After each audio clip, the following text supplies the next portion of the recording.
Using social media for my own personal recovery. Good morning, everybody, and welcome to the Recovery Classroom. My name is Drew. I am alcoholic. Today, I'm a recovering alcoholic, and I cannot be any more grateful. Before I pitch in, I want to take this opportunity to wish our friend, our colleague, our confidant, I call her my kid sister, Drinda, a very happy birthday. She turned 29 yesterday. For the fifth year in a row, and I can hear her cussing me now. Drinda, we just want to say we love you, we miss you, we can't wait for you to get back into the rooms and hang out with us once more. We truly, truly miss you, and we want to wish you a very happy birthday. Social media can be an incredibly dangerous thing in our recovery. Likewise, it can also be a very powerful tool. As with anything else, it all comes down to how we decide to use it. Think of a car. A car can be dangerous, but a car can also be helpful. If I get behind a wheel and run and drive a car into a tree, that can hurt me. That can be dangerous. Likewise, if I get into a car and drive my happy ass to work, well, that can help me. And at the end of the day, it all comes down to how we decide to use this thing that we know as social media.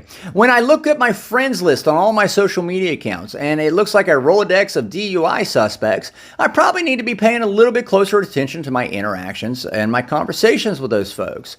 I think it's fair to be aware of just who I'm friends with in social media. A couple of things I want to point out here as far as the dangers of social media. I could go on. I could do a whole monologue just on the dangers. I won't.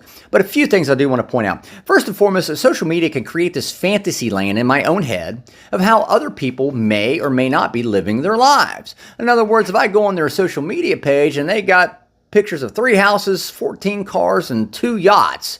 I could be looking at that thinking that it's real. It may not be, but I could be looking at that thinking it's real, and I become envious. I become jealous. I start wanting what they have. Social media can actually provide an accurate representation of how people live their lives. If I'm on somebody's social media page and there's pictures of their house and there's drug paraphernalia laying all around, I probably need to, again, be a little bit more cognizant and aware of some of the conversations and interactions that I'm having with those folks. I could go on about a whole ton of dangers and problems with social media, but that's not the point of this monologue this morning anyway. It's about the dangers and the strengths and the power of social media. At the end of the day, it all comes down to how we use social media in our own personal recovery. I can use social media as an incredibly powerful tool to create connections with friends, to create connection points, ways in which for me to get a hold of somebody, another like-minded individual in the event that I need help.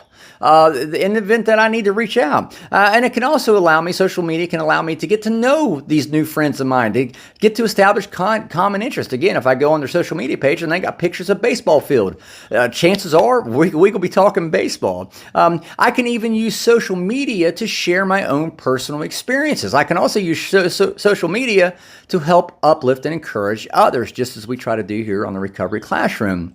As far as my own personal experiences, don't I share my personal experiences whenever I go into a room full of strangers?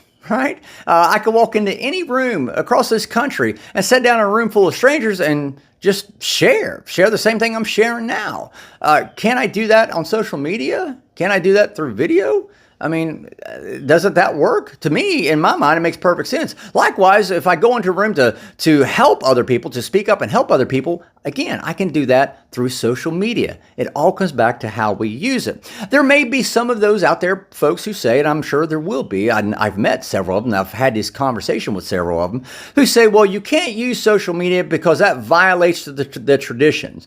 At least within the realm of AA, that's the program of action that I work, I 100% disagree, absolutely disagree. See, the steps came before the traditions. The steps were written in 1938, 39, published in 39. The traditions weren't written until much later in 48, I think, is when the first iteration, and then they were codified in like 52 or 53. The steps were made for the individual, whereas the traditions were a guide for how a group should operate, should conduct business. A guide, not rules, by the way.